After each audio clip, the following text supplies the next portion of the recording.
오늘 우리에게 주신 하나님의 말씀은 시편 23편 1절에서 6절 말씀입니다. 여호와는 나의 목자시니 내게 부족함이 없으리로다. 그가 나를 푸른 풀밭에 누이시며 쉴만한 물가로 인도하시는도다. 내 영혼을 소생시키시고 자기 이름을 위하여 의의 길로 인도하시는도다.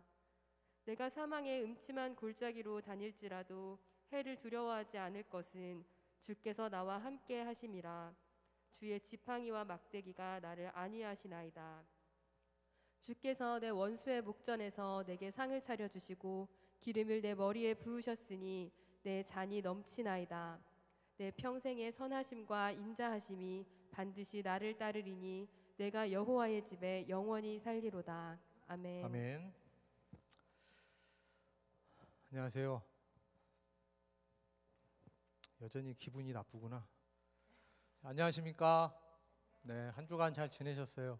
광고를 먼저 하겠습니다. 저희가 지금 그 주삼 묵상집으로 카카오톡에서 오픈 채팅방을 운영 중이에요. 그냥 대별로는 오디오 가이드만 올리고 이 오픈 채팅방은 들어오시면 그날 묵상한 거를 본인들이 이제 그날 본문을 적고 또는 이제 묵상한 내용을 적어서 올리면 같이 함께 공유하고 기도하고 이제 코멘트도 하긴 하는데, 원래는 그냥 아무나 들을 수 있었는데 열어놨더니 자꾸 뭐 하나님의 전능신교인가 얘네들이 자꾸 들어와서 뭐 이상한 걸 올리고 막 지금 뭐 신천지도 들어오고 그래갖고 비공개로 바꿔놨습니다. 함께 참여하기를 원하는 청년들은 목자나 대목자한테 물어보면 비번을 가르쳐줘요. BK1234 치면 들어올 수 있는데 아무튼 못 들어오게 막아놨어요. 네, 그러니까는 혹시 들어올 친구들, 근데 이렇게 말하고 계속 안 들어오면 좀 마음이 그러긴 그럴 것 같은데, 아무튼 비밀번호는 BK1234.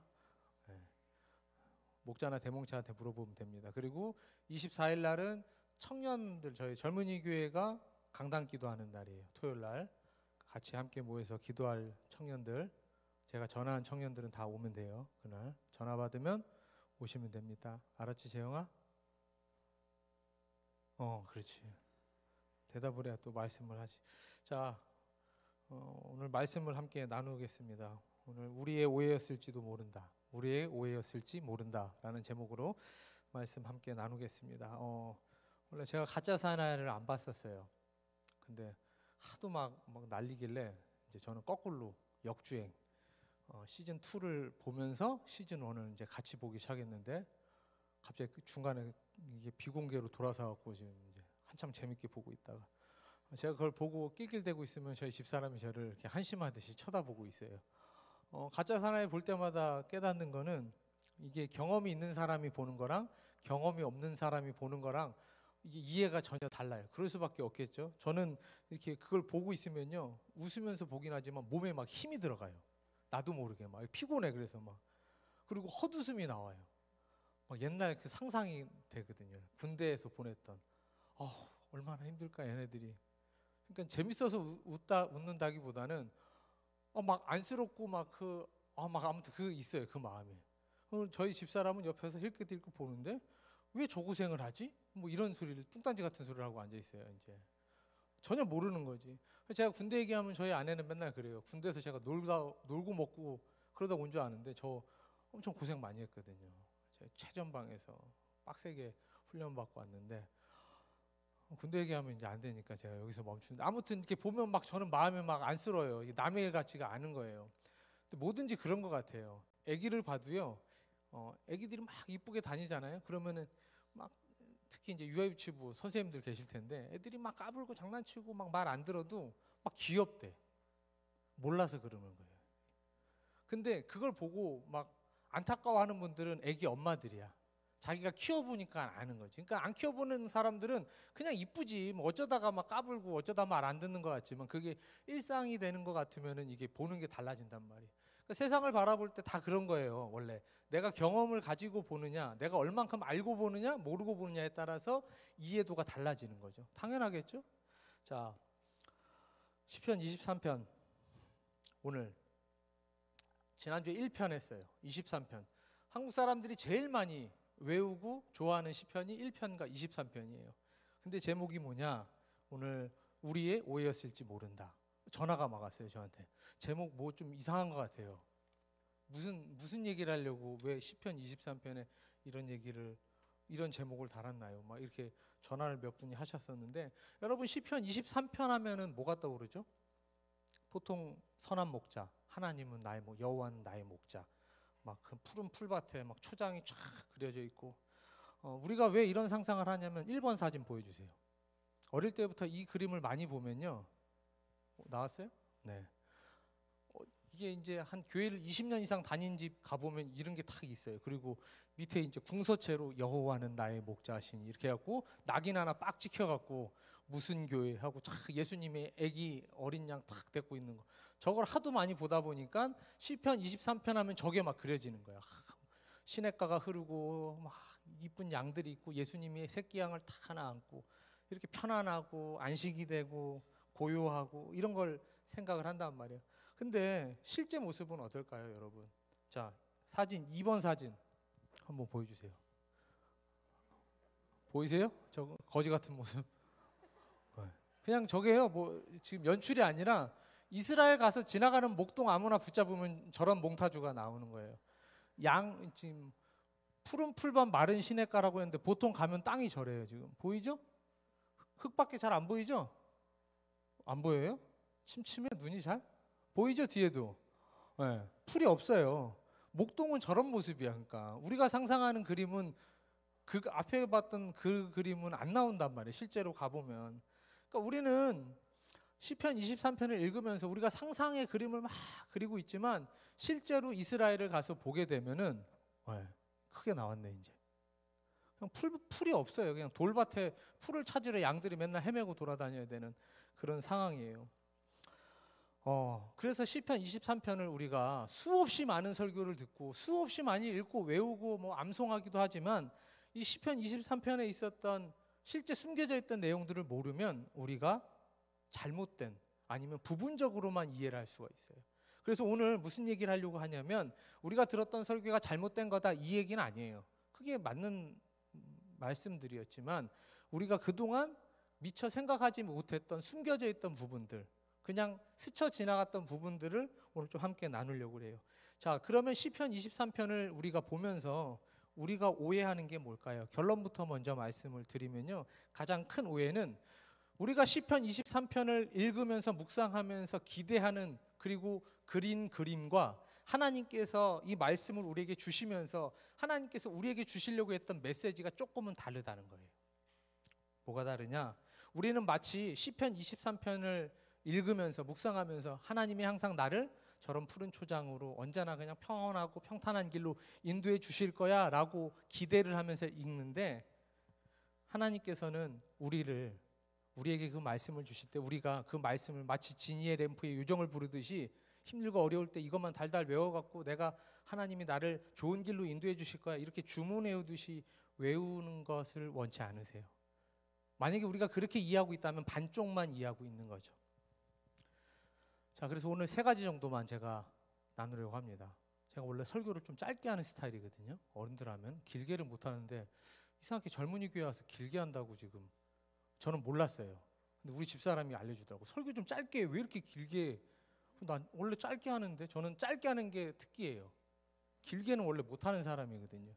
10분 하거나 15분 하라고 하면 제일 좋아요. 나이스해 아주 그냥. 근데 이상하게 길게 했는데 오늘 짧게 해보려고요 제가. 근데 장수는 똑같아요. 이상해. 짧게 하려고 한 건데 아무튼 빨리 한번 해보겠습니다. 자, 3가지만 함께 나눠볼게요. 우리의 오해가 아니면 우리가 미처 생각하지 못했던 것이 무엇일까? 첫 번째, 시편 23편을 읽으면서 우리는 하나님이 우리의 목자라는 것만 보지 우리가 양이라는 사실을 잊어버리고 읽어요. 자, 우리는 시편 23편을 읽으면서 우리가 양이라는 것을 먼저 이해하고 인식하고 그리고 난 다음에 하나님이 목자임을 읽어야 되는데 이거를 잊어버리고 자꾸 그냥 하나님이 목자이고 우리를 좋은 길로만 인도한다고 하니까 하나님이 우리에게 주시는 사랑과 은혜가 얼마나 큰지를 잘 모르고 있는 거죠. 여러분 양 어떤 동물인지 아세요? 양을 상상할 때 보통 성질이 온순하고 그 다음에 깨끗하고 사람 말을 잘 듣고 양털이 하얗고 막 부드럽고 폭신폭신할 것 같잖아요. 그 잘못 알고 있는 거예요. 양은 그런 동물이 아닙니다. 중동에서는요, 양은요, 예를 들면은 가장 우리로 치면 개 같은 동물이에요. 우리를 개를 어떻게 사용하죠? 요새 접두사로 많이 사용해요. 개 좋아, 개 싫어, 뭐 이렇게 쓰잖아요. 욕도 이 개자가 들어가 좀 찰져. 이런 개 해야지 뭐가 좀 시작이 되는 것 같아요. 우리는 그래서 뭐 욕을 할 때 다 개를 쓰는데 이스라엘 사람들, 중동에 있는 사람들은 예를 들면 양을 써요. 이런 양새끼, 이런 양 싫어, 양 좋아, 뭐 이렇게 쓰는 거예요. 우리가 개를 쓰듯이. 한마디로 뭐냐면 양이라는 동물은 그 사람들한테 안 좋은 동물이에요. 별로. 느낌이, 이미지가 별로 안 좋은 동물이에요. 왜 그러냐면 이 사람들한테는 너 양 같은 놈이야. 우리로 치면 야, 이 개 같은, 이렇게 하면은 욕이 되는 것처럼 이 사람들은 너 양 같아 이러면 싫어. 이게 욕이에요.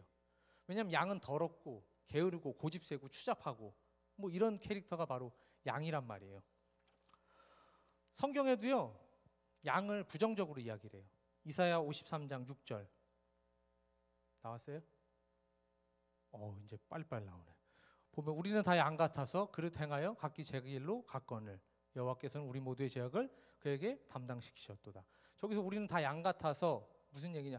양 같아서 다 지 맘대로 자기 갈 길을 막 간다는 거예요. 양의 특징이 뭐냐면은 첫 번째, 고집이 세갖고 자기 맘대로 다녀요. 그러니까 목동 말을 잘 안 들어요. 목동들이 양을 이렇게 이끌려면은 되게 힘들어요. 개랑 같이 다니는데 보통 이 양들이 고집이 세다 보니까 자기가 한번 가려고 그러면은 목동이 아무리 땡겨도 잘 가질 않고, 성질이 얼마나 개팍하고 이게 까다롭냐면 물을 먹을 때도 시냇가가 있으면 그냥 물을 먹으면 되는데 이 유속 물이 빠르게 흐르잖아요. 그럼 안 먹어요. 잔잔해야 먹어. 그래서 목동들이 물을 먹일 때는 시냇가 물이 빠르게 흐르면 구덩이를 이렇게 길게 파요. 이쪽으로, 옆쪽으로. 그래서 여기 저수지처럼 조그만하게 웅덩이를 파갖고 그 물이 웅덩이에 차게 만들어요. 왜냐면 잔잔해야 이놈들이 먹거든. 엄청 까탈스러운 놈들이 바로 양이라는 거죠. 양의 특징 중에 두 번째 특징이 뭐냐면 시력이 안 좋아요. 한 치 앞만 보고 가요. 고집이 세니까 말을 잘 안 듣는데 또 한 치 앞만 보고 가요. 큰 그림을 못 보고 멀리를 못 보고 자기 앞에 보이는 것만 이렇게 쫓아가는 거예요. 목동이 볼 때는 멀리 보고 저기 멀리 풀이 있거나 물이 있으면 가자고 그래야 되는데 고집이 세니까 안 가지. 자기 앞에 있는 것만 보고 그것만 이렇게 쫓아간단 말이에요. 그러니까 이게 보통 다루기 어려운 동물이 아니죠. 그럼 지가 이렇게 쫓아가면 먹을 게 많냐? 그렇지도 않아요. 멀리 못 보니까 당연히 풀 조금 찾아가다 보면 다 돌파기니까, 돌짝밭이니까 뭐 먹을 게 어디 있나요? 결국은 목자가 이끄는 대로 가야 되는데 안 듣는 게 양이란 말이에요. 세 번째 특징이 뭐냐면 가진 게 아무것도 없어요. 무기가 있냐? 뿔이 막 튼튼하든지 이빨이 튼튼하면 지가 혼자 가다가 혹시 잘못되든지 위험한 적을 만나든지 하면 싸워 이길 수나 있으면 되는데, 그러면 어떻게 했냐? 자기가 할 수 있는 게 아무것도 없어요. 그럼 울어요. 매 우는 거야. 도와달라고, 살려달라고. 그러니까는 이렇게 따져보면은 고집 세고 말 잘 안 듣고 멀리 못 보고 한참만 보고 가는데, 그럼 지가 잘 살면 되는데 어려움에 빠지면 어떻게 하냐? 울고 도와달라고 떼쓰기나 쓰는 게 바로 양이라는 거예요. 그러니까 별로 안 좋죠. 근데 성경에서 그 양이 바로 우리 같다고 그래요. 오늘 본문에 여호와는 나의 목자시니라고 하는데 말은 안 했지만 내가 양입니다라는 고백이 먼저 감춰져 있어요. 그래서 우리가 하나님께서 우리에게 주시는 사랑을 깨닫기 위해서는 내가 어떤 존재인지, 내가 얼마나 죄인이고 얼마나 못되는 놈인지를 깨닫지 못하면 하나님의 사랑이 크다고 느끼지를 못하는 거예요.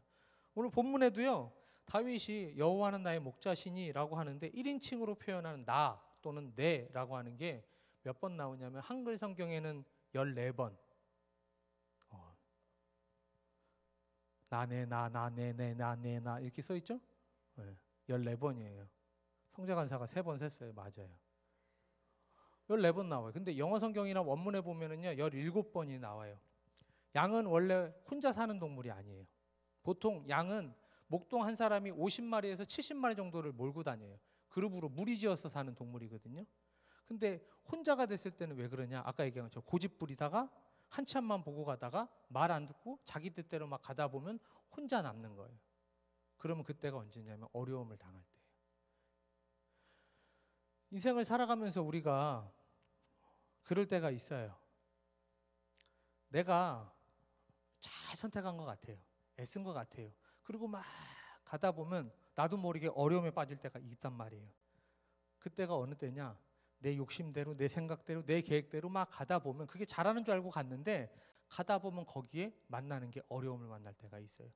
다윗이 오늘 하나님께 나아가면서 나 안 해 했던 거는 뭐냐면 일단은 내가 우선으로 먼저 생각을 해요.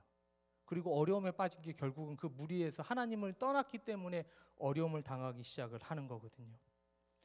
우리의 어려움은 결국은 하나님께서 우리에게 주시는 그 음성을 듣지 않고 하나님께서 보여주시는 그 길을 가지 않고 하나님께서 인도하는 그 길을 따라가지 않을 때 내 주관대로 내 생각대로 내 뜻대로 하나님 곁을 떠나기 시작하면 그때부터 어려움이 오기 시작을 해요. 나를 먼저 생각하고 내 생각을 먼저 하고 그렇게 가기 시작하면 어려움에 빠지기 시작한다는 것이죠. 오늘 시편 23편 다윗이 하나님을 찾는데 어려움 가운데 빠져 있는 상태에서 하나님을 찾는 거예요. 다윗이 잘한 거는 그 가운데서 하나님을 찾았다는 건 잘한 거죠.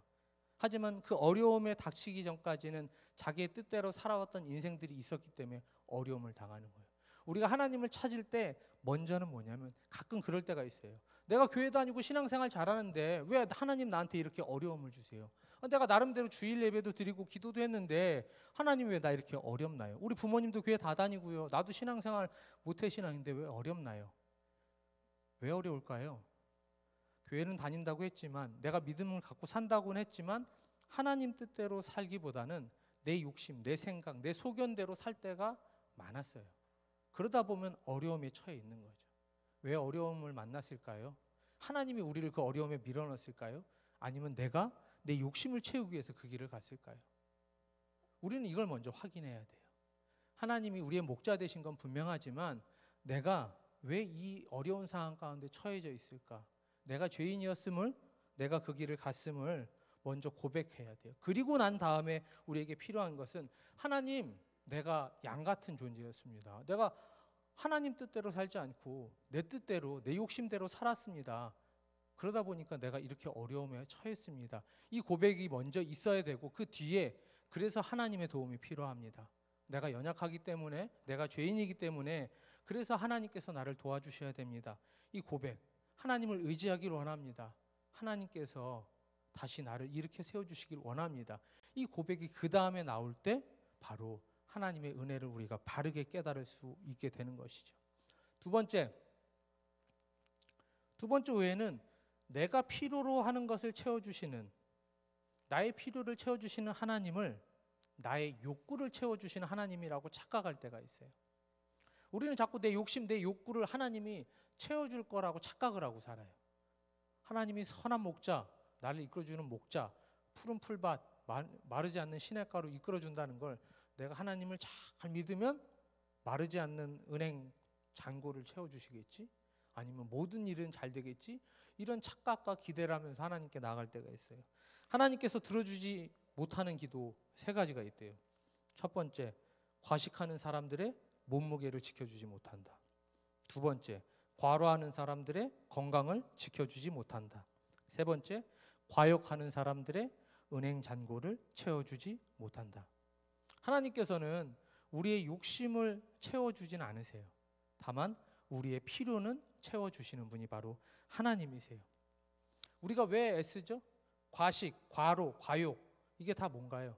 내가 먹지 못하고 갖지 못하고 누리지 못해서 하는 건가요? 아니면 내가 분명히 충분히 먹었고 어느 정도는 가졌고 다 내가 누릴 수 있는데도 불구하고 더 갖는 건가요? 더 갖는 거예요. 왜 더 가지려고 할까요? 왜 더 먹으려고 할까요? 욕심이죠. 만족하지 못해서 그런 거예요. 내가 이미 하나님께서 나에게 주신 게 있는데 만족하지 못하면 더 채우기를 원하는 거예요. 그래서 조금만 더 먹고 조금만 더 벌고 조금만 더 일해서 지금 가진 것보다 조금 더 좋은 것, 좋은 차, 좋은 직장, 좋은 사람, 좋은 집을 갖기를 원하는 거죠. 그래서 성경에 오늘 본문에 나오는 것처럼 푸른 초장 쉴만한 물가를 하나님이 나의 필요를 채워주신다라고 생각하지 않고 내가 필요한 것 이상, 내가 욕심내는 것, 내가 원하는 것 그 이상을 채워주시고 풍요롭고 넉넉하고 여유있고 마음껏 쓸 수 있는 것을 하나님이 해주실 거야, 이런 오해를 하면서 그 하나님을 기대하는 거죠. 근데 하나님께서는 우리의 그런 욕심을 채워주시는 분은 아니에요. 하지만 그 하나님께서는 우리를 도와주시는 분은 분명하죠. 오늘 1절 여호와는 나의 목자시니 내게 부족함이 없다라고 하는 것. 영어 성경을 보면은요. 띄워주세요. 자, 원래 성경에는 밑에로 나와 The Lord is my shepherd, shall로 쓰는데 will과 shall의 차이는 뭐 별 차이는 없어요. 둘 다 미래형이에요. 그러니까 여호와는 나의 목자시니 내게 부족함이 없을 것이다 라는 미래형인데 will은 내가 하는 거예요. 내가 나의 부족함이 없을 것이다를 내 힘으로 한다면 shall은 누군가의 도움으로 누군가의 힘으로 내가 부족함이 없을 것이다 라고요. 성경은 그래서 will을 안 쓰고 shall을 써요. 여기서 shall을 쓰는 이유는 바로 그 누군가, 이 누군가가 하나님이 나의 필요를 내가 부족함이 없도록 하나님께서 채워주신다는 거예요. 근데 왜 내가 하려고 하죠? 하나님이 채워주시는 것으로 만족을 하지 못하니까 그래요. 여러분, 부모님이 나에게 주시는 것을 만족하지 못하는 친구들이 어떻게 해요? 더 벌기 위해서 아르바이트라든 뭘 하든 해요. 물론 없어서 일하는 친구들도 있지만 분명 어느 정도 주는데도 불구하고 이걸로 부족하다 느끼면 애를 써요. 더 벌려고, 더 가지려고, 더 좋은 것, 남들이 가진 것, 이걸 채우기 위해서 더 애를 쓰며 살아가는 거죠.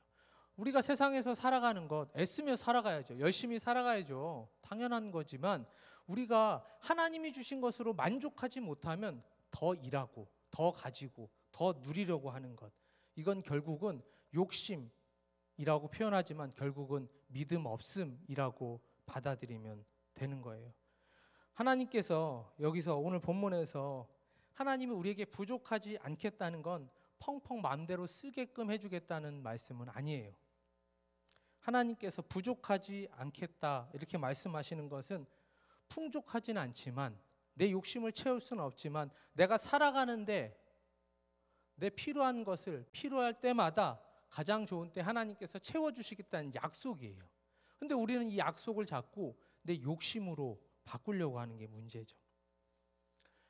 우리가 회개한다고 표현하는데 회개가 뭐냐면 하나님을 믿지 않았음을 또는 죄를 졌음을 하나님께 회개하고 용서를 비는 건데, 회개 중에 하나가 뭐냐면 하나님을 의지하지 않는 것은 죄예요.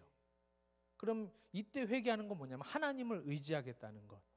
이 얘기는 결국은 내가 내 힘으로 벌어서 내 것을 다 채워서 살겠습니다라는 것이 아니라 이때 회개하면 하나님을 의지하겠습니다라고 내 욕심을 내려놓고 내가 할 수 있음을 내려놓고 하나님이 일하심을 기대하는 게 바로 진정한 회개인 거죠. 그래서 시편 23편을 통해서 다윗이 고백했던 것, 하나님이 그에게 주시려고 했던 건 뭐냐면 많은 것을 누리는 것이 아니라 하나님께서 그에게 꼭 필요한 것을 분명 주시겠다는 약속이에요. 이것을 모른 채 읽고 기대하면 바로 우리는 오해할 수밖에 없게 되는 겁니다. 결국은 하나님, 내가 하나님 주신 것으로 만족하겠습니다라는 것은 하나님께서 이끄시는 대로 순종하겠습니다. 하나님께서 주시는 것으로 만족하겠습니다. 하나님 한 분만으로 나는 만족하다고 고백하겠습니다. 이렇게 살아가는 것, 이것이 있어야 진정한 하나님이 나의 목자임을 고백할 수 있는 것이죠. 하나님을 믿는다고 해서 우리가 살아가는데 어려움이 없을까요? 어려움이 없으면 뭐 누구나 다 교회 오겠죠. 맨날 그런 표현하는데 교회만 다니면 문제가 사라지고 어려움이 사라진다고 치면은 주일날 아침에 아마 교회 들어오려고 서로 줄을 쓸 거예요. 근데 그렇진 않아요. 살아가다 보면 어려움이 있어요. 근데 왜 하나님께서 그 어려움을 이왕이면 어려움이 없도록 해주시면 좋잖아요. 문제가 안 생기게 해주시면 좋잖아요. 왜 하나님은 우리에게 우리의 삶 가운데 문제를 주시고 어려움이 그대로 있게 내버려 두실까요? 제 친구 중에 사모가 하나 있어요. 이 친구가 아들만 셋이에요.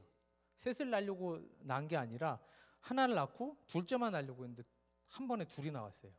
그리고 셋이 된 거예요. 아들만 셋인데 집에를 가보면은 지옥이 거기 있어요. 지옥이 궁금한 친구들은 거기 가보면 알아요.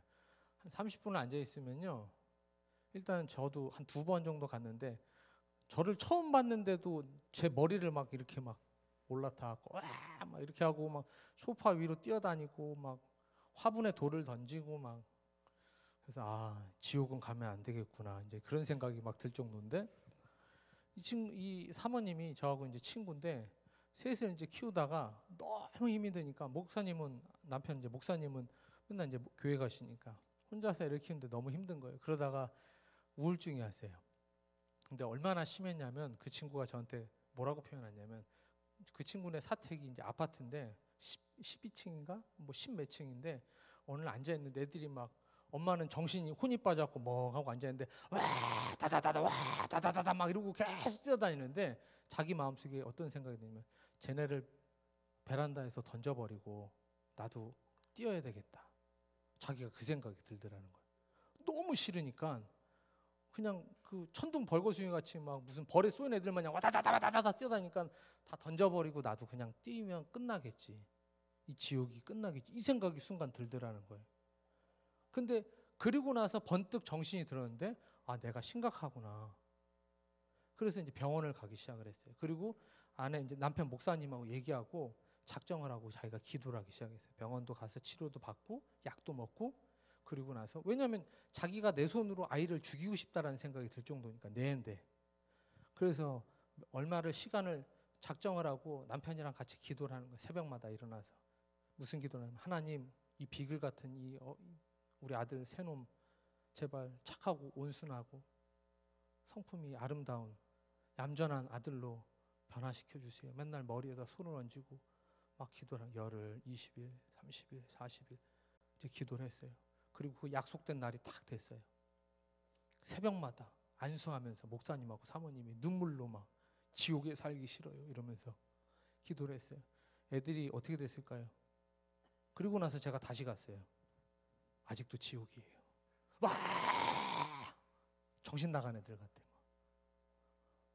애들이 그대로인 거예요. 여러분 어떡하겠어요? 근데 그 친구가 저한테 이렇게 이야기를 하는 거예요. 나는 애들이 바뀌길 기도했는데 애들이 요만큼도 바뀌지 않았어. 근데 지옥 같았던 우리 집이 점점 천국같이 변하고 있어. 내가 어떻게 그랬어? 그랬더니 애들은 하나도 안 바뀌었는데 기도를 하면 할수록 하나님이 내 마음을 바꿔주셔. 그래갖고 여전히 지금 그 집은요 가면 난리 법석이에요. 저는 그래서 그 집에 안 가요. 가면은 나도 모르게 막 대적기도가 나와. 주여 약한 영혼들을 막 마귀들과 막 뛰어다니니까 막. 근데 그 친구는 이제 그냥 천국을 사는 것 같아요. 약간 정신을 낱낱이기도 한데 괜찮아 막 이러고 그냥 막 흙 던져도 막 괜찮아 막 이러니까 그러긴 하는데 여러분 하나님께서 이왕이면 아이를 바꿔주시면 얼마나 좋아요? 그렇죠? 애가 태어날 때부터 처음부터 엄마가 부르면 다 무릎 꿇고 네 이러고 예의 바르고 점잖하고 취미가 뭐냐면 바둑 두고 막 글쓰 막 서예하고 2살짜리가 막 이러고 이런 애들이 나오면 얼마나 좋겠어요. 하나님께 기도할 때 우리가 생각할 때는 하나님 내 삶의 문제 없으면 좋잖아요. 혹시 생겼다 하더라도 기도하면 싹 사라지거나 그 문제가 갑자기 손바닥 뒤집듯이 완전 다 뒤집어지면 얼마나 좋아요. 근데 하나님께서는 우리가 기도하는데도 불구하고 그렇게 안 해주실 때가 있어요. 내가 기대하는 거, 내가 꿈꾸는 거, 내가 바라는 게 분명히 있는데 하나님은 그걸 안 주신단 말이에요. 내 스타일은 아니야. 달라면 좀 주면 얼마나 좋아. 근데 하나님이 그때 주시는 건 뭐냐면 내가 원하는 걸 주진 않지만 하나님께서는 그 어려움을 이겨낼 수 있는 힘을 주시는 거예요. 이겨낼 수 있는 믿음을 주시는 거예요. 오늘도 사망의 음침한 골짜기를 간대요. 원수의 목전 앞에까지 간다는 거예요.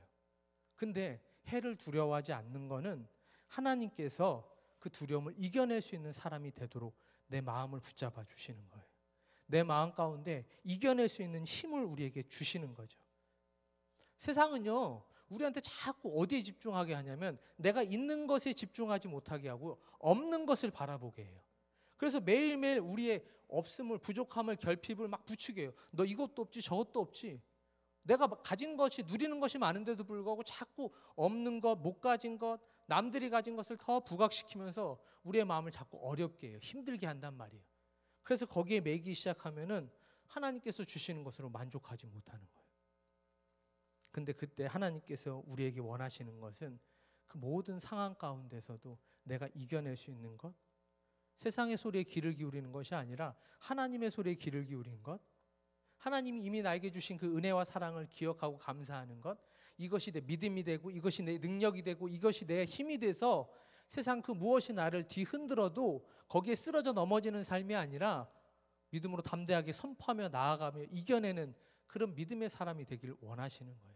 그래서 기도할 때마다 문제를 다 없애주고 쓰레기 치우듯이 싹 해치우고 깨끗한 길을 가게 하는 것이 아니라 내가 하나하나 한 걸음 한 걸음 이겨내고 승리하며 나아갈 수 있는 사람으로 변화되길, 성장하길, 성숙하기를 원하시는 거죠. 그렇게 될 때 세상 가운데 우리의 믿음의 성숙함으로 인해서 그 어떤 어려운 환경이, 어떤 상황이 처해져도 사망의 음침한 골짜기에 다녀도 그때부터는 해를 두려워하지 않는 이유는 하나님께서 나를 그렇게 세워주셨기 때문에, 힘을 주셨기 때문에, 이게 훈련이 되면 근육처럼 나의 능력이 돼서 이겨내기 시작을 하는 것이죠. 세 번째, 하나님께서 목자가 된다는 건요, 하나님 입장에서는 어마어마한 헌신과 포기한 그 사랑의 표현이라는 것을 우리가 알아야 돼요. 하나님이 목자라고 할 때 우리는 보통 어떻게 상상하냐? 예수님도 스스로 나는 선한 목자다라고 얘기할 때 우리는 목자하면 그냥 마음 좋고 따뜻하고 포근한 그런 할아버지 아니면 아저씨 같은 그런 느낌. 특히나 옛날 그 유화 보면은 머리 쫙 길어서 헐리우드 배우처럼 콧날 쫙 쓰고 얼마나 잘생겼어요, 예수님이. 그러니까 그것만 보고 야, 그래 얼마나 좋아, 목자 좋지 이렇게 생각하지만 여러분, 목자, 이스라엘에서 목자는요 그렇게 좋은 것만은 아닙니다. 아까도 보셨죠? 양 다시 한번 보여주세요. 3번 사진. 깨끗한 양 있죠? 이거 말고, 더러운 양 말고. 야, 자, 우리가 보통 생각하는 양은 저런 양입니다. 그렇죠? 그러니까 저런 양이랑 아까 처음에 봤던 그 그림, 이런 귀여운 새끼 양 안고 우유 먹이고 뭐 그런 체험도 있는데 그런 거 하는 거 얼마나 보기 좋아요. 그러니까 예수님도 뭐 목자니까 그렇게 생각하는데 이스라엘 양은요 저런 양이 아니에요. 이거는요 미국이나 뉴질랜드 같은데 그냥 초원이 정말 쫙 해갖고 막 끝도 없는 이런 데는 털을 써야 되니까는 저런 예쁜 양, 털이 이쁘고 고운 양을 쓰고, 이스라엘 양은요 더러운 양이 있어요. 4번 그 더러운 양 사진 한번 보여주세요. 네. 다른 사람이에요. 이 양이 똑같은 사람 안 했어요. 제가 찾았는데, 자, 양이 어떠냐면 저래요. 일단 털이요 더러워요. 냄새나고요. 꾀지지. 왜냐면 풀이 없고 흙바닥에 뒹구르니까 일단 벌써 냄새나고 털이 꼬이고 그러니까 더러워요. 그러니까 이스라엘에서 목자는 저런 양을 상대해야 돼요. 깨끗한 양, 보기 좋은 이쁜 양이 아니고 저런 양을 몰고 가야 되고요. 때로는 안아줘야 되고요. 붙잡아줘야 돼요. 그래서 이스라엘은요 1세기, 그러니까 중동에서는요 1세기 때 랍비들이 꼭 피해야 될 직업, 천박하게 배척하는 직업 5개를 꼽았는데 그 중에 3위가 목동이에요. 목자. 2위가 목수, 예수님이 하셨던. 왜 그러냐면 저게 힘들고 고생스럽고 더럽고 냄새나고 이런 일들을 다 해야 하기 때문에 그래요. 우리는 목자하면 그냥 슬슬 버들피리 같은 거 그냥 풀피리 같은 거 하나 물고 그냥 어디 저런 초원에 가고 쫙 누워있으면 양들이 지들끼리 놀고 개들이 막 짖으면서 양들 다 몰아놓으면은 그냥 저녁에 여유있게 불 지펴놓고 하모니카나 불고 바비큐나 돌려먹고 뭐 이런 거 상상하지만 저기 가면 저게 3D예요. 3D. 얼마나 힘든 줄 알아요? 고생하는 거예요. 고생. 요셉이요 아버지 심부름으로 형들 찾으러 가는데 그 형들이 목동이었거든요. 근데 요셉이 있던 곳이 베르온이라는 지역인데 형들이 있던 곳이 도단이에요. 150km예요. 왜 이렇게 뭐냐면 먹을 게 없으니까, 풀이 없으니까는 가는 거예요. 그럼 가다가 노숙하고 양들이랑 같이 자고 목욕도 못하지, 옷도 못 갈아입지. 그냥 그러면서 가는 게 목동이에요. 성경에서 우리 요새 레위기 공부하고 있는데 구약 시대 때 더러운 거는 그게 곰팡이든 아니면 뭐가 묻었든 더러운 것은 약간 부정하다 여길 때거든요. 그러니까 목동이 왜 배척해야 될 직업이냐면은 일단 더럽고 추악하고 고생스럽고 힘든 게 바로 목동이란 말이에요. 근데 왜 하필이면 하나님이 목자라고 그랬을까요? 예수님이 왜 나는 선한 목자라고 했을까요? 그때 당시 사람들이 생각할 때는 피해야 될 직업, 이왕이면은 비유를 들어도 목자보다는 보기 좋은 거 왕, 제사장 이런 거 하면 좋은데 왜 하필 목동 목자라고 했을까요? 일본에서 얘기했던 거 우리가 양이기 때문에 그래요. 우리가 그렇게 추악하고 더럽고 냄새나고 내 맘대로 살아가는 인생인데 그거를 끝까지 지키고 고생스러워도 배척하는 직업이어도 힘들어도 어려워도 그거를 끝까지 지키는 사람들이 목자예요. 그래서 예수님이 목자라고 하는 거예요. 목자가 좋아서 목자를 하시는 게 아니라 우리가 양이어서 어쩔 수 없이 예수님이 목자를 하시는 거예요. 생각해 보세요. 저런 양이 지 맘대로 가다가 어디 진흙구덩이에 빠져 있으면 그거 건져 올리려면 얼마나 더럽고 냄새나요. 힘들잖아요. 나한테도 다 묻을 거 아니에요. 그 일 하고 싶어요? 안 하고 싶지. 근데 예수님이 우리를 건져내실 때 그러겠다는 거예요. 우리 때문에 피를 흘리시고 고난 당하시고 어려움 당하셔도 우리 하나 살리겠다고 그 길을 오시겠다는 거예요. 그래서 하나님이 우리의 목자 되신다는 것, 예수님께서 우리의 목자 되신다는 것은요, 그 어려움을 불구하고 힘든데도 불구하고 모든 것을 포기하는데도 불구하고 그럼에도 우리 하나 살리시겠다고 오시겠다는 게 바로 예수님은, 하나님은, 여호와는 나의 목자라는 이야기입니다. 그래서 목자가 마냥 좋은 게 아니에요. 오늘 6절에 마지막 절에 보면요, 내 평생의 선하심과 인자하심이 반드시 나를 따르리니 이렇게 되어 있어요.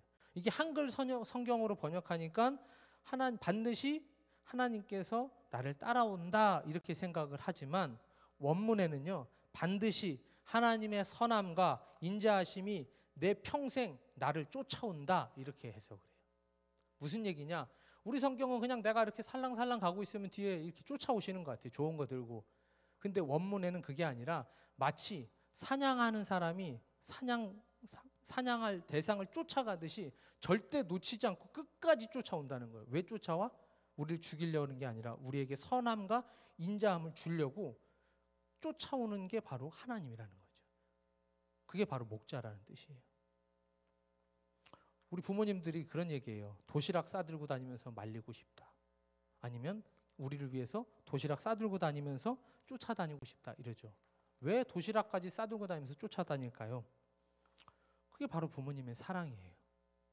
힘들고 어려워도 밥을 싸들고 다니면서라도 나를 지켜주고 싶은 그 마음, 그게 바로 부모님의 사랑인데 하나님의 사랑이 바로 그렇다는 거예요. 그래서 하나님이 나의 선한 목자, 여호와는 나의 목자라는 건 하나님께서 나를 어떻게든 살리고 나를 구원해주고 선한 길로 인도해 주시기 위해서 죽자 사자 나를 쫓아다니시겠다는 고백이 내가 너의 목자야 라고 하는 말씀이 여기에 숨겨져 있는 겁니다. 얼마나 바보 같아요? 저는 이거를 읽는데 하나님이 너무 바보 같은 거예요. 우리가 그걸 알아요? 우린 잘 모른단 말이에요. 우린 잘 인정 안 해준단 말이에요. 우리는 그냥 우리의 피로나 채워주기를 원할 때가 많은데 하나님은 그랬거나 말았거나 끝까지 악착같이 쫓아와서 그 사랑을 우리에게 주시려고, 그 인자하심과 선하심으로 우리를 구원해 주시려고 우리가 알아주든 몰라주든 끝까지 우리를 쫓아오시는 거죠. 그래서 예수님이 목자라는 이미지를 사용하신 건 그 더럽고 냄새나고 추하고 천한 우리를 끝까지 품겠다라는 바로 그 고백이 이 목자의 이미지에 담겨져 있는 겁니다. 그럼 우리는 어떻게 해야 될까요? 시편 23편을 읽으면서 힘들고 어려울 때 하나님이 나를 또 좋은 길로 인도해 주시겠지. 물론 인도해 주시죠. 어려울 때 이 문제를 해결해 주시겠지. 물론 하나님의 방법으로 해결해 주시겠죠. 하지만 가장 먼저 시편 23편을 읽으면서 우리 마음의 첫 번째 생각해야 될 가장 첫 마음은 하나님, 내가 양 같은 죄인입니다. 하나님이 그렇게까지 나를 사랑하신다고 했는데 내가 내 뜻대로, 내 맘대로, 내 원하는 내 욕심을 채우기 위해서 살았음을 먼저 고백할 수 있어야 돼요. 그리고 나서 두 번째, 하나님, 내가 늦었지만 바보같이 살았지만 이제부터라도 하나님께 돌아가겠습니다.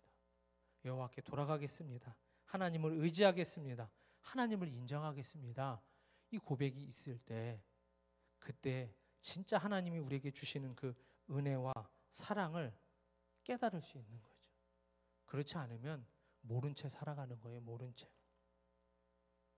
말씀을 이제 정리할게요. 우리가 이 땅을 살아가면서 우리에게 복은요, 내 욕심을 따라 살지 않고 하나님께서 주시는 것으로 만족하는 것, 이것이 참된 복임을 우리가 고백할 수 있어야 돼요. 그 고백을 통해 우리는 그분의 집에 영원히 거할 수 있는 거죠. 오늘 성경에 나와 있는 것처럼 내가 여호와의 집에 영원히 거하리로다 라고 고백했을 때 우리 안에 하나님을 의지하고 하나님을 바라보고 이제 나의 것을 내려놓겠습니다는 고백이 없으면 우리는 그분의 집에 영원히 거할 수는 없어요. 이 땅을 살면서 우리가 기억해야 될 것, 내 수고와 내 노력, 내 열심으로 우리의 인생을 다 살아낼 수 없습니다. 여러분들 우리 얼마나 열심히 살아갑니까? 얼마나 많이 했습니까? 얼마나 수고롭게 살아가요. 근데 왜 그렇게 열심히 사시죠? 왜 그렇게 노력하며 살아가시죠? 혹시 그 노력이, 그 수고가, 그 열심이 내 것을 채우려고 그렇게 발버둥 치고 있지는 않으세요? 우리의 삶이요, 내가 애쓰는 노력을 잠시 내려놓고 하나님만 바라보겠습니다. 바보 같아 보여도 하나님, 내가 잠시 멈춰서서 하나님 음성을 듣겠습니다. 하나님의 일하심을 내가 기대하겠습니다. 세상 사람들이 막 스펙을 쌓아야 된다, 자격증을 따야 되고 이렇게 해야 되고 남들보다 1년 늦어지는 게 내 인생을 마치 송두리째 무너뜨리고 흔들릴 것 같아. 그렇게 우리를 겁박하지만 우리 마음속에 다시 한 번 더 조용하게 은밀하게 내 귀에다 대고 말씀하시는 하나님의 음성에 귀를 기울이셔야 돼요. 내 힘으로 살지 않겠습니다. 내게 부족함이 없는 건 내가 노력하는 것이 아니라 하나님 때문에, 하나님이 부어주셔서, 하나님이 이끌어주셔서, 하나님이 인도해주셔서 내가 하나님과 함께 어떤 어려움이 와도 두려워하지 않고 염려하지 않고 하나님 집에 영원히 살겠습니다. 이 믿음의 고백이 우리의 삶을 하나님께로 더 가까이 이끌어갈 수 있을 것입니다. 부디 우리가 하나님께서 우리를 위해서 얼마나 많은 사랑과 은혜를 주신지 모른 채 살아가는 안타까운 인생이 아니라 오늘도 지금도 우리를 복 주시려고, 우리를 인도하시려고, 우리와 함께 하시려고 악착같이 나와 함께 하시려는 하나님의 사랑을 여러분들이 깨달아서 그분 때문에 살고 그분 때문에 일어서고 그분이 주신 힘과 능력으로 우리가 세상 한가운데서 하나님의 자녀됨을 드러내는 복된 삶을 살아가시길 주의 이름으로 간절히 축복합니다. 이 시간 우리 함께 찬양하고 기도할 텐데 우리가 찬양하면서 찬양만이 아니라 하나님, 내가 정말 주님께 다시 돌아가겠습니다.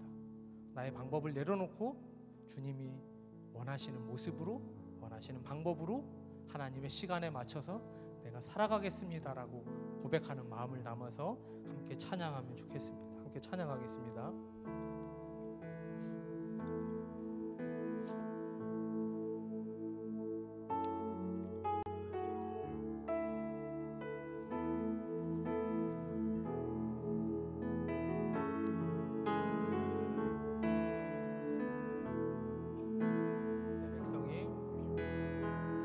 내 백성이 나를 떠나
하나님 내 뜻대로 살아왔던 것 이 시간 회개합니다.